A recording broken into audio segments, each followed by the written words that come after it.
September 3, 2020, isinakripisyo ng isang mandirigmang Marine ang kanyang buhay, nang makasagupan nila ang mga teroristang NPA, sa bisinidad ng Barangay Mainit sa Brooks Point sa probinsya ng Palawan. Ito ay sa pangunguna ni Staff Sergeant Cesar Barlas, ng Marine Force Reconnaissance Group, na naging dahilan ng pagkabuwag sa isa sa kilusan ng mga komunista sa probinsya ng Palawan. Pero, sino nga ba si Staff Sergeant Cesar Barlas? Yan ang ating aalamin sa ating kwento ngayon. Kaya kung bago ka pa lang napadpad sa channel na ito, at kung gusto mo ng mga kwentong katulad nito, ay mag-subscribe ka na, at huwag kalimotang i-like, at pindutin ang notification bell, para lagi kang updated, sa mga kwentong kagaya nito. Si Staff Sergeant Cesar Barlas ay isang tubong Palawenyo, na miyembro ng Force Reconnaissance Group, ng Marine Battalion Landing Team 4 sa Brooks Point, Palawan. September 3, 2020. Dahil sa intelligence report, na may mga armadong grupo sa lugar ng Barangay Mainit sa Brooks Point, ay agad silang bumuo at nagsagawa ng combat patrol operations.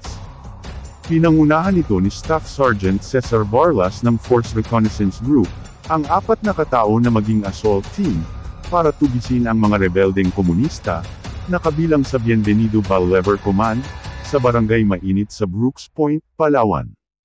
Walang sinayang na oras ang team ni Staff Sergeant Cesar Barlas, at agad silang nakarating sa lugar, na kung saan nandoon ang ilang mga miyembro ng mga teroristang NPA. Agad silang nakipagpalitan ng mga putok, na bigla ang mga terorista sa pag-atake nila Sergeant Barlas.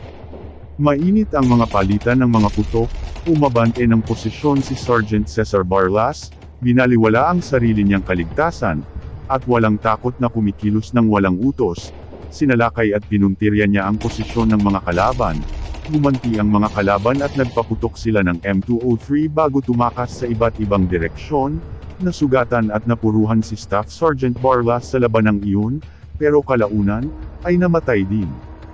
Tumagal ang labanan ng 8 minuto, at tumambad ang katawan ng humigit kumulang 5 rebelde, at nagawang i-neutralize, ang 3 sa kanila, kabilang ang 2 high-value target.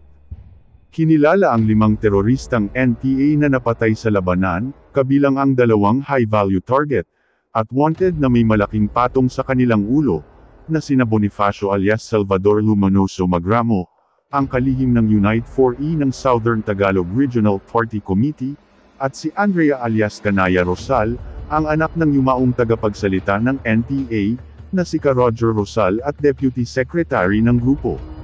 At na-recover din ng mga sundalo, ang iba't ibang papeles, at mga armas mula sa mga komunista. Dahil sa ipinakitang tapang at sakripisyo, ni Staff Sergeant Cesar Barlas, at sa tawag ng tungkulin, siya ang naging dahilan ng pagkabuwag ng kilusang larangan Guerrilla Palawan.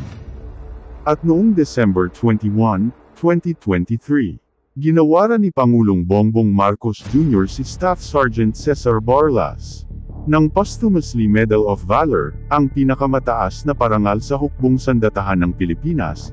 Sa ginanap na anibersaryo ng AFP, ang asawa ni Staff Sergeant Cesar Barlas ang tumanggap ng parangal sa pangalan niya.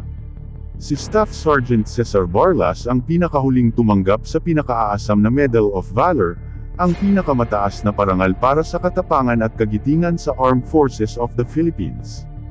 Ano ang masasabi mo sa ating kwento ngayon? Mag-comment ka lang at ating babasahin, at muli, hanggang sa susunod pa nating kwento.